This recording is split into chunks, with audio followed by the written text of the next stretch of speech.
കോഴിക്കോട്ടേക്കാണ് പോകുന്നത്. നമുക്ക് വടക്കൻ ജില്ലകളിലെ കുറച്ച് വാർത്തകൾ കേൾക്കാം. ദീപക് മലയമ്മയാണ് അവിടെ നിന്ന് ചേരുന്നത്. Deepak, good morning. Good morning. നമ്മൾ ഇപ്പൊ സ്ഥിരമായി കാണുന്ന ഒരു ഫ്രെയിമാണിത്. അഴകിന്റെ നല്ല അഴകുള്ള നമ്മുടെ കോഴിക്കോടിനെ ഇങ്ങനെയൊക്കെ കാണാം അല്ലേ? അതെ, കോഴിക്കോട്ടിനെ ഇങ്ങനെ അഴകോടെ കണ്ടിരിക്കാനാണല്ലോ രസം. നമുക്ക് വാർത്തകളിലേക്ക് വന്നാൽ, ഈ വാടകത്തുക മുടങ്ങിയതിൽ പ്രതിഷേധ സമരവുമായി മുണ്ടക്കൈ ചൂരൽമല ദുരന്ത ബാധിതർ അവർ ആ പ്രതിഷേധം അറിയിക്കുകയാണ്. കൽപ്പറ്റ പുതിയ ബസ് സ്റ്റാൻഡ് മുതൽ സിവിൽ സ്റ്റേഷൻ വരെ ഭിക്ഷയെടുത്ത് പ്രതിഷേധിക്കാനാണ് നിലവിലെ തീരുമാനം അല്ലേ? ജനശബ്ദം ആക്ഷൻ സമിതിയുടെ നേതൃത്വത്തിലാണ് സമരം നടക്കാൻ പോകുന്നത്.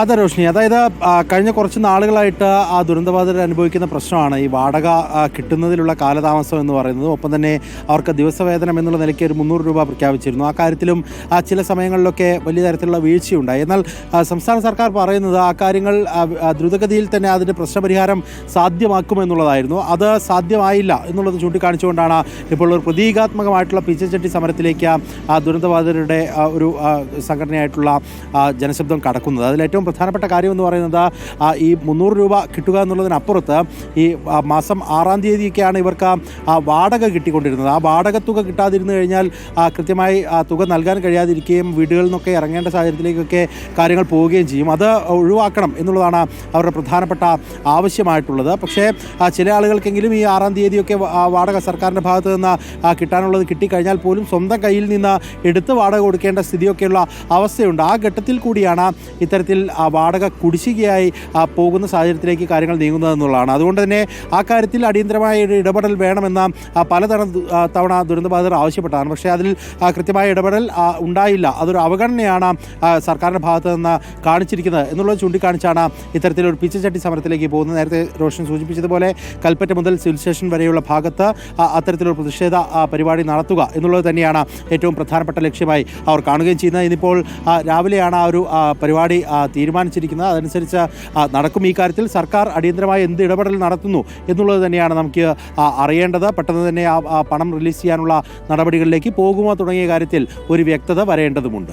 ഓക്കെ, മറ്റൊരു വാർത്ത. ഈ മുസ്ലിം ലീഗ് ദേശീയ കൗൺസിൽ യോഗം നാളെ ചെന്നൈയിൽ ചേരും. പുതിയ ദേശീയ നേതൃത്വത്തെ തിരഞ്ഞെടുക്കുന്നതാണ് പ്രധാനപ്പെട്ട ഒരു അജണ്ട അല്ലേ?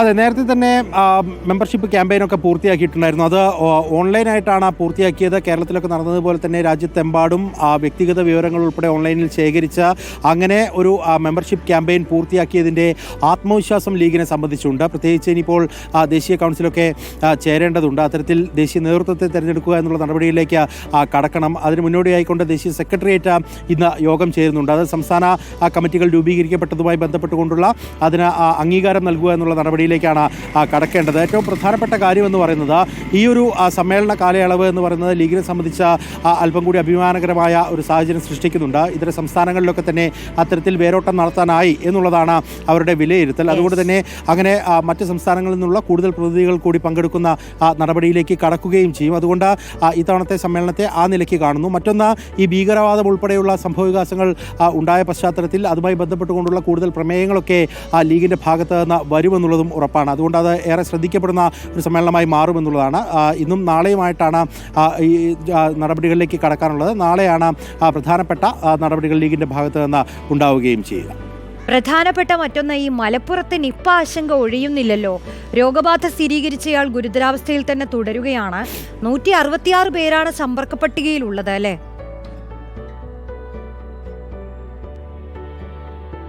അതെ, രോഗബാധ സ്ഥിരീകരിച്ച ആ സ്ത്രീയെ സംബന്ധിച്ച് അവരുടെ ആരോഗ്യനില ഗുരുതരമായി തുടരുന്നു എന്നുള്ളതാണ് സർക്കാർ നൽകുന്ന വിശദീകരണം. ഇതിൽ 166 പേരാണ് നിലവിൽ സമ്പർക്ക പട്ടികയിലുള്ളത്. ഇന്നലെ 7 പേരുടെ പരിശോധനാ ഫലം നെഗറ്റീവ് ആകുന്ന സ്ഥിതി ഉണ്ടായിരുന്നു. ഇപ്പോൾ പാലക്കാട്, ഒപ്പം തന്നെ കോഴിക്കോട്, മലപ്പുറം 3 ജില്ലകളിലായിട്ടാണ് ഈ സമ്പർക്ക പട്ടികയുമായി ബന്ധപ്പെട്ടുകൊണ്ടുള്ള ആളുകൾ നിരീക്ഷണത്തിൽ തുടരുന്നത് എന്നുള്ളതാണ്. ഇപ്പോൾ സ്കൂളുകളൊക്കെ തുറക്കാനുള്ള തീരുമാനം ഇതിനോടകം കൈക്കൊണ്ടിട്ടുണ്ട്. അതുകൊണ്ട് ഒരു ഹൈ റിസ്ക് എന്നുള്ള ആ ഒരു മേഖലയിൽ ആ മേഖല പൊതുവെ മാറിയിട്ടുണ്ട് എന്ന് നമുക്ക് വിലയിരുത്താൻ കഴിയുമെന്നുള്ളതാണ്. പക്ഷേ അപ്പോഴും ജാഗ്രത തുടരണം എന്നുള്ള നിർദ്ദേശം ആരോഗ്യവകുപ്പിൻ്റെ ഭാഗത്തു നിന്നുണ്ട്. അതുകൊണ്ട് ജാഗ്രതയോടെ മുന്നോട്ട് പോവുക, മറ്റൊരാൾക്ക് രോഗബാധ സ്ഥിരീകരിക്കാതിരിക്കട്ടെ എന്ന് ആഗ്രഹിക്കുകയും ചെയ്യാം. അത്തരത്തിലുള്ള മുൻകരുതലുകൾ ഉണ്ടാവുകയും വേണം.